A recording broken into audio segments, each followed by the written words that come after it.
Halo Sobat Auto Second, jumpa lagi bersama saya Billy. Kali ini kita akan ulas Suzuki R3. Nah, kenapa Suzuki R3? Karena pantauan kami beberapa minggu belakangan ini susah sekali mencari unitnya di pasaran mobil bekas. Dan harganya juga wow. Nah, saya akan ditemani oleh Om Andika.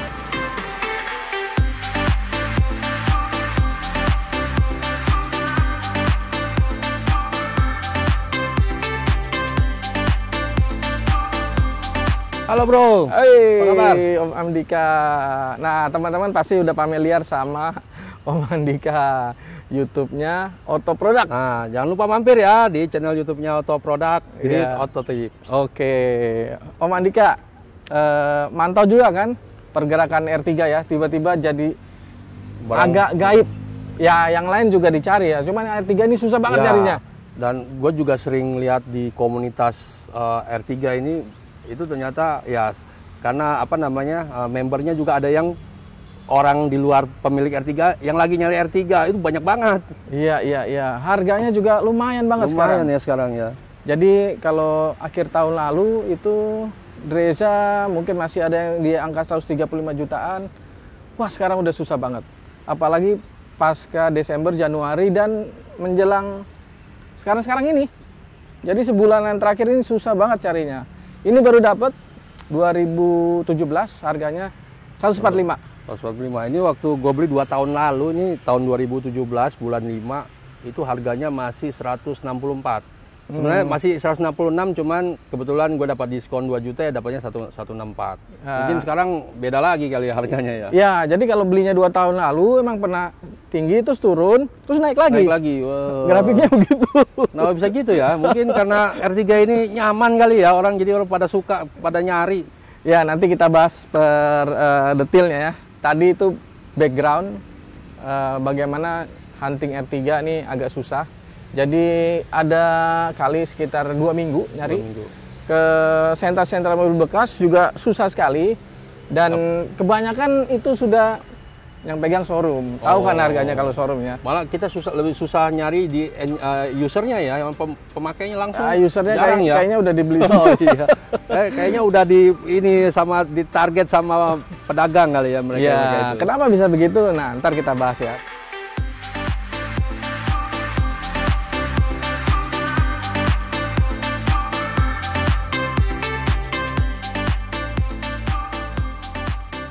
Oke, pertama kira-kira kenapa dia disuka ini R3 yang facelift ya? Berarti mungkin juga yang sebelumnya juga dari 2013 juga most wanted ya?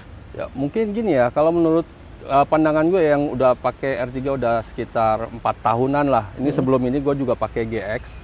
Itu lu nggak bisa kelainan hati ya R3 terus ya? Oh, tapi dia ada mobil lain. suspensinya enak banget. Anak gue itu sempat pertama gue waktu mau ganti yang R3 GX itu gue tawarin model lain ya, maksudnya ya brand lain ya, dengan apa jenis low MPV juga, cuman mereka bilang nggak maunya R3 katanya. Iya betul. Kalau misalnya kita bahas handling terus ridingnya gimana di belakang ya, jadi kalau nggak nyetir ini empuk banget. Empuk banget. Enak. Suspensinya termasuk empuk, tapi tidak terlalu empuk banget ya. Dan ketika dipakai manuver pun nggak terlalu limbung. Enak pokoknya. Nggak ajut-ajutan ya? Ya, nggak ajut-ajutan. Oke, selain handling, apa lagi nih? Konsumsi bahan bakar. Oi, berapa dapatnya? Dalam kota gue masih bisa dapat 13,5. Loh, kok deket sih? Nah, Gue pakai 1 minggu average 13,8. nah, berarti nggak jauh beda ya. Ini Matic kan? Ini Matic. Kan ini Matic. Cuman ini ini kan ya? ini karena sudah dipasangin peredam mungkin agak berat ya, jadi wajar lah sekitar 13,5-an. Ya 13,5, 13,8. Kalau jalan tol berapa? Jalan tol masih bisa dapat 17. 17 ya? 17-an ya. Oh, oke. Isi bensinnya apa? Pertalite. Bensin Pertalite cukup meriah. ya. Oke, nanti buat perbandingan kita ada data tes dari otomotif atau Grid Auto.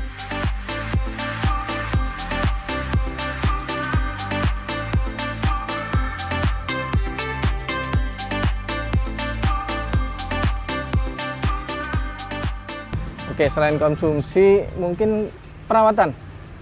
Ini perawatannya juga termasuk nggak terlalu mahal ya.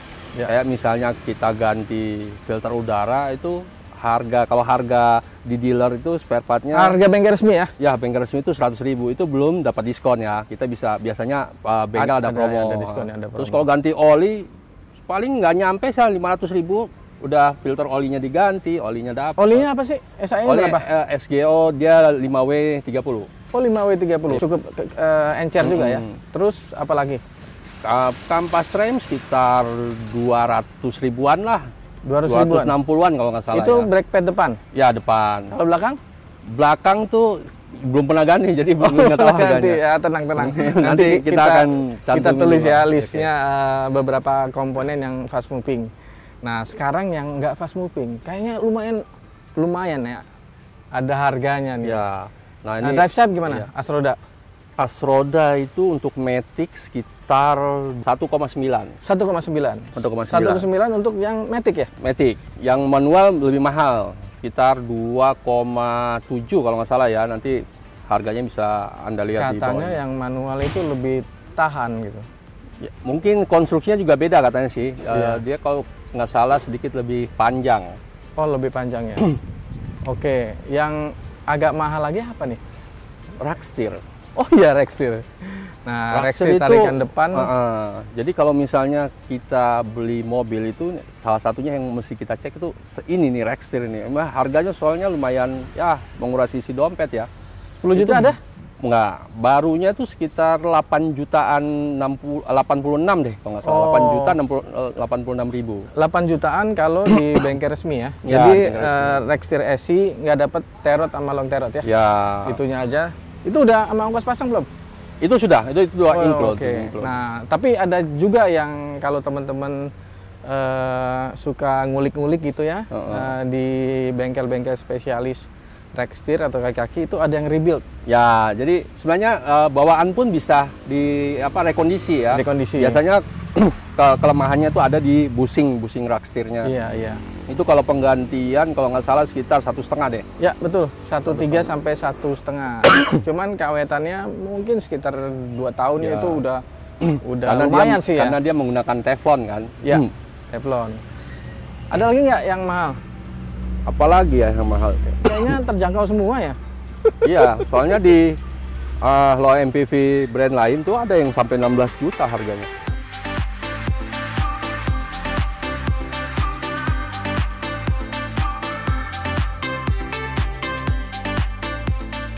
Oke, sekarang geser ke mungkin kaki-kaki ya. Ini kan tarikan depan. Katanya orang sebut kaki-kakinya ringkih.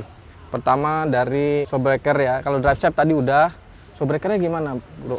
Shockbreaker itu untuk dia kan aslinya bawaannya Munro ya. Itu harganya kalau nggak salah sekitar 1,9 satu biji. Satu ya? Ya, satuan ya. Nanti mungkin untuk harga tepatnya akan kita cantumin juga. Kalau yang belakang sih sekitar 900.000 satu biji. Jadi kalau sepasang mungkin sekitar 1,8 1,7. Nah, itu SGP berarti ya? SGP itu SGP, tapi ada ya kalau di ya. aftermarket ada ya. pilihan. Kayak Munro juga dia mengeluarkan versi aftermarketnya. Oh. Beda, jadi ada emblemnya beda dibanding yang asli. Iya, oke.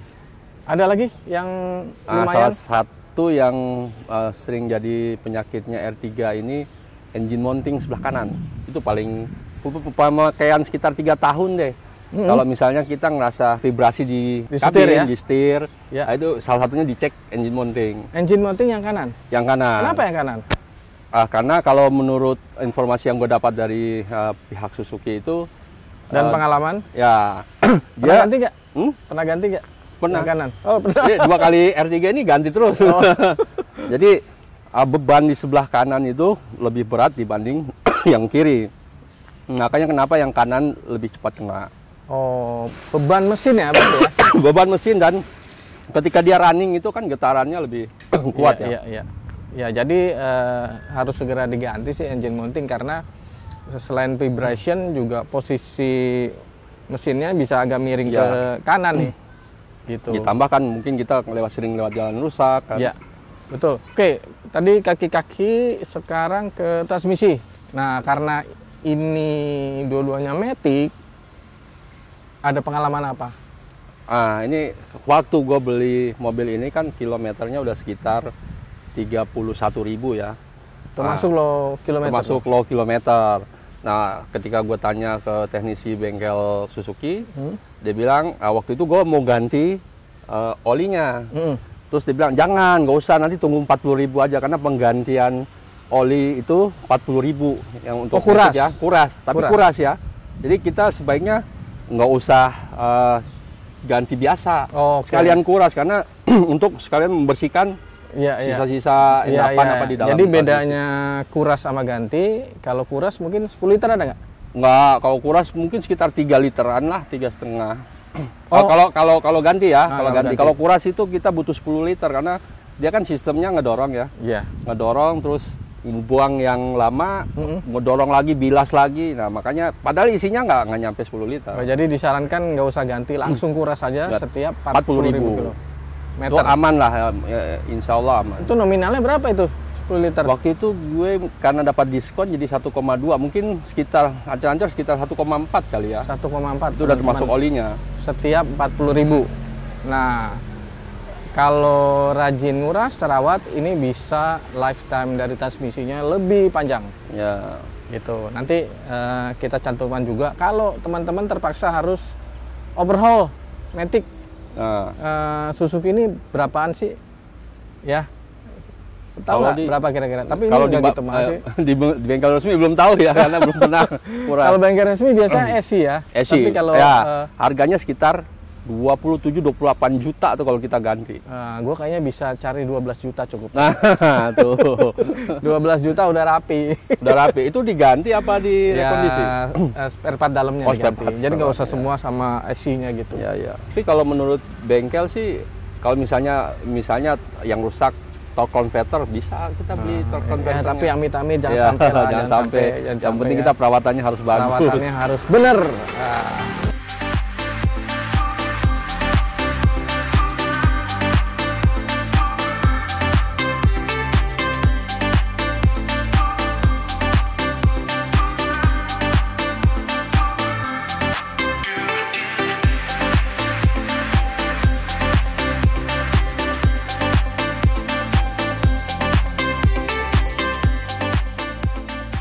Ini kita mau tukar pengalaman nih. Kabarnya kan suka ketemu unit R3 yang karatan. Pernah. Bener nggak? Pernah ya? Pernah. Tapi banyak nggak? Nggak ya? Nggak, kayaknya sih nggak. Jadi kasuistis ini. Gimana? Jadi waktu gua sebelum Dreza ini kan gua 2 kali punya yang GX. Yang satu Matic, yang kedua manual. Nah, saat gua beli yang manual ini, itu waktu gue coba mau ganti karpet dasar, gue lihat di dalamnya kok karat banget. Gue nengok ke bawahnya, kolongnya juga banyak karat. Padahal itu mobil nggak ada bekas tabrak. Karat itu sampai bolong nggak? Enggak sih, cuma permukaannya. Oh, permukaannya ya, kulitnya aja ya. Oke, terus gitu. akhirnya? Terus ya, akhirnya ya dikerok, gue cat ulang ininya. Cat dasar. Cat dasar. Oke, udah sembuh tuh. Sembuh. Bisa, ya? Sembuh. Tapi mungkin kalau dari pengalaman teman-teman juga ya, itu tergantung air yang kita pakai sih. Oke. Nah, saya ada pengalaman ya kemarin waktu nyari ini. Itu sekitar 5 unit di berbagai daerah, dan kebetulan ini dapatnya di daerah selatan ya. Selatan ini sama sekali nggak ada karatnya nih. Jadi udah kita cek semua, dan beberapa yang ada titik karatnya itu sebenarnya mantaunya gampang. Itu ada di engine bay. Di daerah mesin misalnya, nanti di frame-nya, terus kita bisa lihat aja itu kayak terkelupas aja. Ya, betul. Terkelupas catnya, terus ya dia ada karat gitu. Sama di ini jangan lupa, kalau kita buka pintu, misalnya pintu bagasi, itu coba aja cabut karet listnya itu. Nah, itu situ rata-rata sering tuh karat di situ. Oke.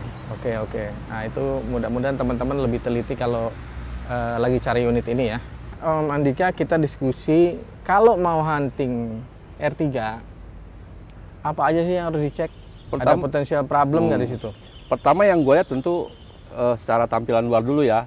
Lihat misalnya bodinya ini ada bekas tabrak atau enggak, terus catnya apa pernah dicat ulang, itu kan biasa kelihatan tuh. Beda ya. Kalau ngecatnya di tempat yang nggak bagus, kelihatan belangnya. Ya. Nah, setelah itu sudah yakin tampilan luar bagus, baru gue mulai ngecek mesin dulu, mesin.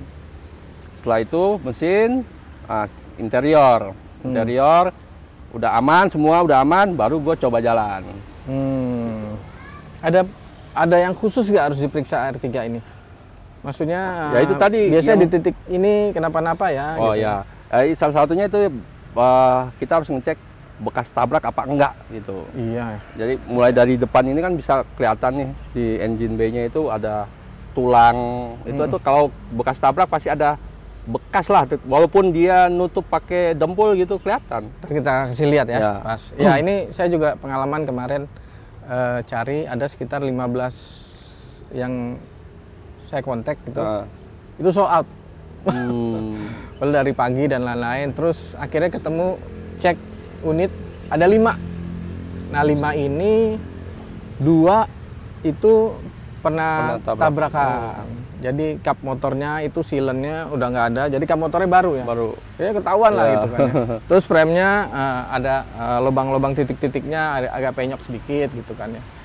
Dan ada juga ini juga harus diperhatiin, ini pasti penyakit dan ya banyak orang jahat di sana. Odometernya.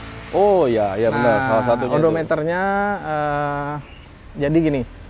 Pertama kita harus lihat kalau misalnya disebut odometer 50.000, kita harus cek misalnya apa bannya sesuai apa enggak. Nah, betul. Kondisinya 50.000 itu berapa tahun rata-rata misalnya kalau kita pakai sebulan 1.000 itu udah berapa tuh? Taruhlah gini aja kita kali 4 ngikutin ya, jadwal servis misalnya betul. Setiap 6 bulan sekali itu 10.000 kan. Ya. Artinya dalam setahun mungkin pakai 20.000 lah rata-rata ya. Artinya kalau misalnya biasanya kan kalau udah 2 tahun pakai ternyata odometernya masih 20.000 kan kita rada curiga kan.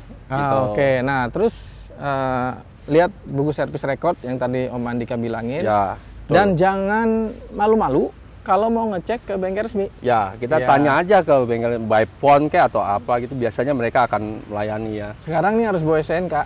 Oh iya. Nggak bisa telepon aja.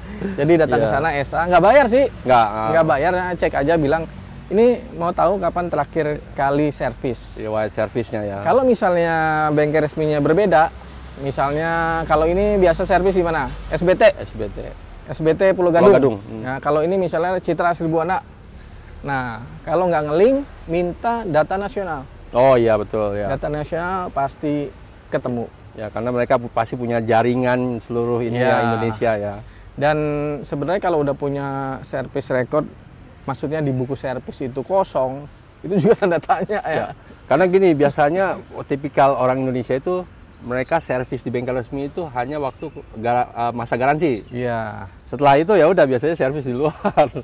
Iya, biasanya servis kemana-mana. Ya sebenarnya umum biasa aja, wajar sih dirawat di mana-mana ya. Tapi kalau ada yang mau ambil keuntungan dengan memanipulasi odometer, dia bilangnya ini mobil capek udah mungkin habis 200.000 kilometer, ternyata diklaim 50.000 dimundurin. Nah ini nggak oke lah gitu ya. Dan ada beberapa poin di interior yang harus kita cek, misalnya setir ya. Setir ya betul. Setir. Apakah kulitnya itu udah ngelupas apa enggak, itu udah kelihatan itu gimana? Apa itu mobil capek apa enggak gitu ya. Iya. Dan pasti kadang-kadang baunya juga bercerita loh. Iya betul. Apalagi misalnya ngerokok atau mobil ini udah buat apaan aja gitu. Enggak kayak mobil baru. Kalau mobil baru misalnya cuma 50.000 itu masih baunya enak deh. Dan panel-panelnya juga masih lihat masih bersih. Oke. Baik teman-teman, itu tadi diskusi kami soal R3. Adanya sih produksi mulai tahun berapa ya? 2013? 2012, terus facelift pertama itu di 2016 kalau nggak salah ya. 16 ya, terus ada Dreza juga keluar Dreza, baru kemudian all new R3 ya, 2017. Jadi unit-unit ini rata-rata sih yang di harga 150-an perputarannya cepat ya. Ya betul.